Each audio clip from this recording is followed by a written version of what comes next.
podcast Syariah. Jangan lupa subscribe, komen, like, and share.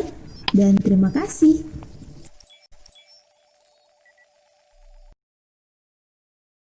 Assalamualaikum warahmatullahi wabarakatuh. Halo sahabat Syariah, kembali lagi di podcast Syariah. Pada malam hari ini saya tidak sendiri karena kita akan kedatangan tamu yang super istimewa, tentunya sangat menginspirasi bagi kita kaum milenial. Assalamualaikum Kak Tono. Waalaikumsalam warahmatullahi wabarakatuh. Ya, bagaimana kesibukannya akhir-akhir ini Kak? Ya, alhamdulillah lagi fokus untuk drafting buku. Ini episode pertama Kak, kita Yes. mengangkat episode dengan tema pacaran halal atau tidak. Bagaimana dengan tanggapan kakak sendiri? Oke, bicara tentang pacaran halal atau tidak, sedangkan pembacaan saya tidak ada suatu nas yang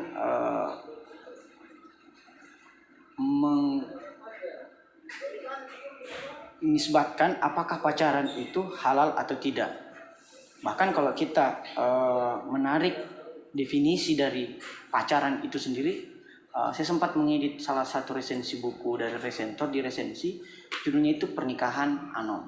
Nah, di situ jelaskan definisi atau akar sejarah dari pacaran itu sendiri. Nah, pacaran itu berasal dari kata dasar yaitu pacar. Pacaran kan aktivitasnya ya. Pacar itu adalah subjeknya. Nah, pacar itu sendiri adalah daun pacar. Nah, daun pacar kalau dalam konteks Sulawesi Selatan dan Barat, dalam konteks Sulawesi ya pacar itu ya paci atau mapaci kalau dalam kegiatan sebelum pernikahan itu, 3 bulan sebelum pernikahan itu. Jadi pacaran kalau mau kita kaitkan adalah mapaci. Nah, pacaran atau mapaci kalau kita relevansikan dengan hukum Islam, itu artinya adalah proses lamaran. Jadi pacaran adalah lamaran itu sendiri. Nah, dalam buku Kiat Memilih Jodoh, Ibrahim Amini disebutkan bahwa rentan ideal dari prosesi lamaran sampai pernikahan itu kurang lebih 3 bulan. Jadi orang yang berpacaran atau dalam tanda kutip melamar lebih dari 3 bulan, itu di luar dari pembahasan hukum Islam. Jadi kalau pacaran yang disebut adalah lamaran, itu boleh dalam hukum Islam ya. Tapi kalau pacaran adalah sebagaimana yang dipraktikkan oleh generasi muda saat ini, itu tidak boleh. Bahkan haram, bukan hanya tidak boleh tapi haram. Oke. Jadi kesimpulan dari kakak tadi, pacaran Ya. hampir sama dengan ta'aruf. Pacaran hampir sama dengan ta'aruf. Ta'aruf beda lagi nih. Kalau ta'aruf itu kan berasal dari kata ta'arafa. Nah, ta'aruf itu ada dalam Quran surat Al-Hujurat ayat 13. Di situ disebutkan bahwa Allah Subhanahu wa taala menciptakan kita laki-laki perempuan bersuku-suku berbangsa-bangsa agar kita saling mengenal. Ta'arafa itu saling mengenal. Jadi sebenarnya ta'aruf itu ya bebas saja, orang bersosmed ya ta'aruf. Kita silaturahmi kayak gini, kita nge-podcast kayak gini, itu ta'aruf. Nah, kemudian ta'aruf itu bisa menjadi lebih dilekatkan dengan relasi asmara karena dianggap ta'aruf adalah upaya untuk mendekatkan diri antara satu calon ke dalam calon mempelainya gitu. Misalnya dengan mengunjungi rumah dan sebagainya. Tapi kalau ditanya apakah ta'aruf dan pacaran itu sama? Nah, pacaran yang gimana nih kita setuju dulu. Apakah pacaran dalam arti mapaci atau lamaran atau pacaran sebagaimana yang terjadi di masyarakat kita? Oke, kalau pacaran yang sebagaimana yang terjadi di masyarakat kita itu tidak sama dengan ta'aruf dan tidak sama pula dengan lamaran. Gitu. Ini Kak, saya sudah merangkum dari beberapa pertanyaan-pertanyaan dari netizen. Oke. Yaitu dari @yusril_jias31. Yes. Pertanyaannya, bolehkah pacaran dalam Islam? Oke, tadi kan sudah kita antar di awal bolehkah pacaran dalam Islam. Kata boleh kalau dalam hukum Islam itu masuk dalam kategori mubah. Karena dalam hukum Islam ini ada 3 nih. Ada wajib untuk dilakukan, yang kedua adalah sunnah, yang ketiga mubah, yang keempat makruh, dan yang kelima haram.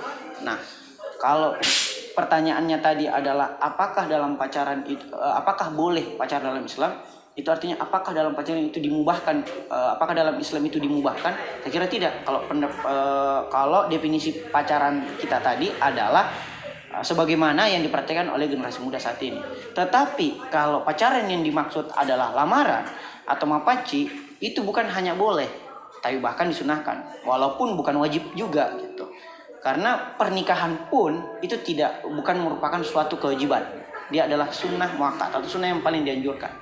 Walaupun ada pula hadis yang menurut saya agak nyentil kita juga semua. Hadis dari Rasulullah SAW bahwa kematian yang paling menghinakan adalah kematian seorang bujang.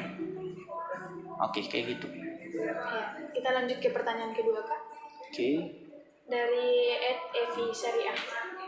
Bagaimana tanggapan Kakak dengan pacaran yang beda agama? Pacaran yang beda agama. Kalau saya melihat dari draft pertanyaan, pacaran yang dimaksud kayaknya di sini adalah pacaran yang sebagaimana yang terjadi ya pada umumnya, bukan lamaran, bukan mapaci. Oke, bagaimana pacaran dengan beda agama? Pacaran saja kagak boleh atau terlarang, apalagi beda agama. Nah, kecuali pertanyaannya kita deliver kepada bagaimana pernikahan beda agama. Nah, ada beberapa pandangan ulama. Sebagian ulama mengatakan boleh selama laki-lakinya tetap Islam. Dalam artian istrinya yang non-muslim, apakah dia Kristen dan sebagainya. Karena hukum di keluarga itu dititik beratkan kepada kepala keluarga atau imam, dalam hal ini laki-laki. Tapi ada pula sebagian ulama yang mengatakan nikah beda agama itu walaupun lelakinya atau imamnya itu muslim dan perempuannya non muslim itu tidak boleh. Jadi dua-duanya harus tetap sama-sama muslim. Jadi clear ya, nikah beda agama saja masih debatable bagi beberapa ulama, apalagi pacaran beda agama. Pacaran aja kagak boleh gitu. Pertanyaan ketiga dari @dila_jazz. Adakah usia tertentu untuk jatuh cinta? Wow, juga ini pertanyaan Dila ya. Adakah usia tertentu bagi pacaran? Oke, adakah usia tertentu? Ya lagi-lagi kalau pacaran yang dimaksud adalah yang sebagaimana jamak terjadi, saya kira saya tidak bisa memberikan restriksi atau batasan karena pacarannya aja terlarang gitu. Apalagi mau dikatakan boleh ini pacaran di usia begini. Kecuali kalau yang dimaksud lamaran, berdasarkan sabda Rasulullah SAW bahwa ia menikah pada usia 25 tahun. Tetapi bukan berarti kita harus memaksakan diri juga 25 harus nikah nih. Karena beberapa contoh sahabat-sahabat lain juga lewat 25 atau bahkan ada yang sebelum 25. Poin pentingnya adalah berdasarkan sabda Rasulullah SAW lagi, didiklah anakmu 25 tahun sebelum ia lahir. Itu artinya sebelum kita menikah, kita harus mendidik diri sendiri. Jadi pertanyaan mengenai kapan usia tertentu untuk pacaran, saya tidak bisa menjawabnya, tapi yang bisa jawab kalau usia menikah kurang lebih 25. Oke. Jadi menurut Kakak jatuh cinta ini bisa tiba-tiba terjadi? Jatuh cinta itu bisa ya walau alam sih, tergantung different people different taste. Bisa saja ada orang yang baru di love IG-nya dia sudah suka kayaknya atau gimana, atau ada juga orang yang sangat fokus pada karirnya dulu gitu. Oke. Lanjut ke pertanyaan selanjutnya. Oke. Dari @al_alfarisi04. Dalam lingkup sosial apa beda pacaran dan nikah? Dalam lingkup sosial, apa bedanya? Oke, pacaran sama nikah. Ya tadi di awal sudah kita jelaskan bahwa kalau nikah itu adalah sunnah dari Rasul, sementara pacaran itu dalam Islam adalah prosesi sebelum nikah atau lamaran. Tapi dalam kebiasaan di masyarakat ya pacaran ya belum tentu nikah gitu. Saya tembak kamu, kamu suka saya, belum tentu kita nikah. Bahkan banyak pacaran itu membawa serta kehidupan yang seks bebas gitu. Jadi kalau pertanyaan apa bedanya? Beda banget. Kalau dalam pandangan Islam lamaran itu atau pacaran itu adalah prosesi sebelum nikah, atau satu langkah mami atau sebelum nikah, atau one stop closer. Tetapi kalau dalam pandangan masyarakat kita ya pacaran itu ya komitmen aja gitu antara satu orang dengan orang yang lain, kemudian belum tentu dia menikah kayak gitu. Saling berkomitmen. Oke. Pertanyaan selanjutnya lagi Kak. Oke. Dari @ibad_abal. Dewasa ini salah satu pacaran menjadi haram adalah mengikuti langkah setan hingga terjerumus pada dosa besar. Apakah menikah muda? Jadi solusi kayak gitu. Kayaknya gitu menjadi solusi tuh. Apakah menikah muda dapat menjadi solusi untuk menghindari dari pacaran sedangkan pertumbuhan penduduk selalu melampaui pertumbuhan kebutuhan manusia? Oke. Bagus pertanyaannya. Nah, eh, nikah muda ya. Ini kita bicara tentang nikah muda dan kasus demografi. Bagaimana pertumbuhan penduduk semakin banyak. Nah, muda yang dimaksud ini dulu apa? Kalau kita pakai Undang-Undang Kepemudaan tahun 2009, itu disebutkan bahwa pemuda adalah mereka yang telah berusia 16 sampai 30 tahun. Nah, kalau umur 16 kemudian menjadi solusi bahwa dia harus nikah, menurut saya bisa saja atau kemapanan mentalnya belum terbangun. Itu satu. Yang kedua, kemapanan ekonomi. Kan belum tentu di usia 16 seorang anak muda itu sudah bisa membiayai baik dirinya sendiri apalagi istri dan anaknya. Sehingga kalau bagi saya nikah muda itu bukan saya bilang masalah, tapi bukan juga satu-satunya solusi. Nah, lebih baik terminologi nikah muda itu kita lekatkan kepada sabdanya Rasul aja, yaitu atau sunnahnya Rasul aja, yaitu 25 tahun itu tadi.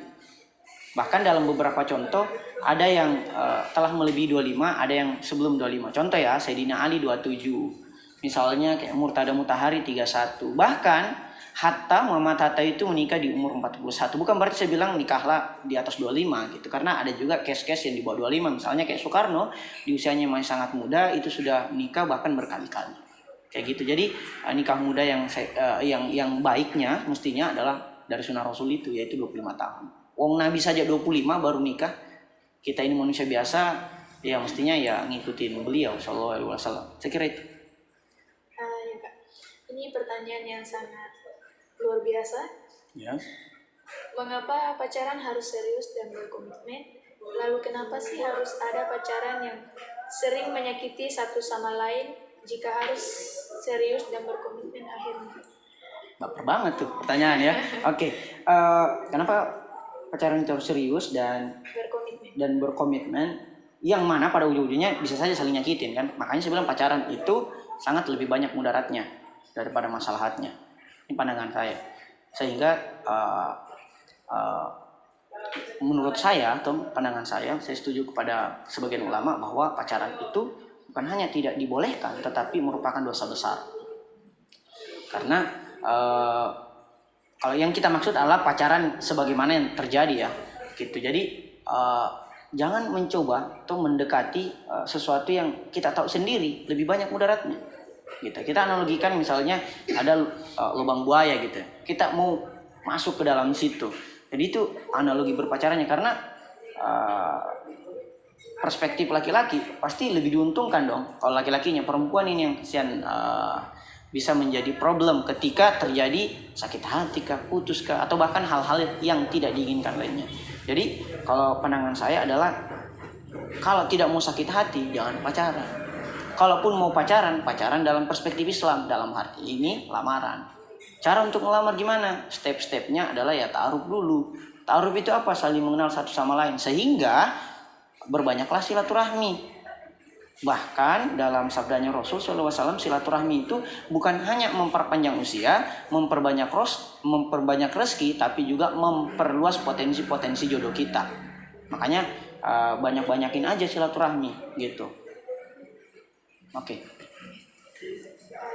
Begini Kak, saya ingin tahu alasan kenapa semakin dewasa seseorang itu semakin malas untuk berpacaran. Apakah Kakak seperti itu juga? Oke. Saya bukan karena semakin dewasa semakin malas pacaran. SMA kan bahkan tidak pernah berpacaran sama sekali. Tapi bukan berarti tidak pernah, bukan berarti disorientasi seksual ya gitu. Dalam artian bahwa kenapa orang dewasa itu semakin malas berpacaran, karena mungkin dia semakin menyadari bahwa pacaran ini adalah oasi di tengah gurun. Dia ini sesuatu yang fata morgana sifatnya, bahwa kelihatannya aja indah dari luar gitu. Apalagi anak muda nih, dia kan mau keren-kerenan, dia mau mendapatkan prestisi sosial dari temannya bahwa dia berpacaran juga gitu. Misalnya kayak salah satu teman kita, nggak usah lah disebut namanya kan Takin. Dia bilang gini, kenapa kau harus maksa nembak sama calon pacarmu itu, dia bilang daripada jomblo kakak. Itu kan sebuah pola pikir yang menurut saya sangat dipengaruhi oleh lingkungan sekitarnya gitu. Misalnya lingkungan sekitarnya itu banyak pacaran, dia sendiri jomblo, dia memaksakan diri untuk berpacaran pula. Sehingga penting sekali kita itu membangun sebuah lingkungan atau bahkan mencari sebuah lingkungan yang justru mendekatkan kita pada nilai-nilai Islam. Tuh, pacaran kan sudah jelas gitu bahwa bertentangan dengan nilai-nilai Islam. Nah, karena jangan sampai perkumpulan pertemanan itu bukanlah perkumpulan yang menegakkan amar ma'ruf nahi munkar, justru adalah perkumpulan yang hanya gerombolan yang justru membawa kita masuk ke dalam neraka. Nauzubillah min zalik. Karena teman itu bisa mendatangkan iman. Bahkan dalam beberapa riwayat dari Rasulullah SAW, ada seseorang yang terjerembab masuk neraka, tapi karena temannya itu menolongnya, dia masuk surga. Ini yang disebut sebagai syafaat. Sehingga memilih teman itu sangat penting. Oke, memilah-milah teman tidak boleh, tapi memilih teman itu sangat-sangat penting. Karena temanlah yang pada gilirannya akan mentransfer karakter-karakter tak. Temanlah yang pada gilirannya akan memperbaiki atau bahkan memperburuk akhlaknya kita. Sehingga kalau ditanya bahwa apakah semakin dewasa orang semakin malas berpacaran, karena dia semakin banyak menyadari, semakin banyak dia terjerembab dalam kubangan-kubangan lumpur, sehingga dia melihat, wah dunia ini kayaknya banyak tipuannya ya. Oke, kalau begitu saya harus semakin hati-hati. Kurang lebih kayak gitu. Oh ya kak, ada kata-kata penutup? Oke, penutup atau kesimpulan dari saya mungkin adalah kembali kepada pertanyaan, apakah pacaran itu halal atau dibolehkan dalam Islam? Jelas bahwa dari diskusi 15 menit kita ini, pacaran itu dalam Islam itu dimaknai sebagai lamaran atau mapaci. Tetapi dalam pandangan umum pacaran itu ya komitmen yang absurd itu yang udah jelas itu. Nah, sebagai generasi muda muslim, baiknya kita untuk menjauhi hal-hal yang justru lebih banyak mudarat daripada maslahatnya sebelum kita merasakan penderitaan. Maka solusinya adalah perbanyak silaturahmi dengan lingkungan-lingkungan yang baik, sehingga kita ketemu dengan jodoh-jodoh yang baik pula. Saya kira itu untuk dari saya. Terima kasih. Oke, saya rasa cukup pertemuan pertama kita. Sip. Terima kasih Kak Tonton karena sudah hadir di podcast Syariah. Sama-sama. Assalamualaikum warahmatullahi wabarakatuh. Waalaikumsalam warahmatullahi wabarakatuh.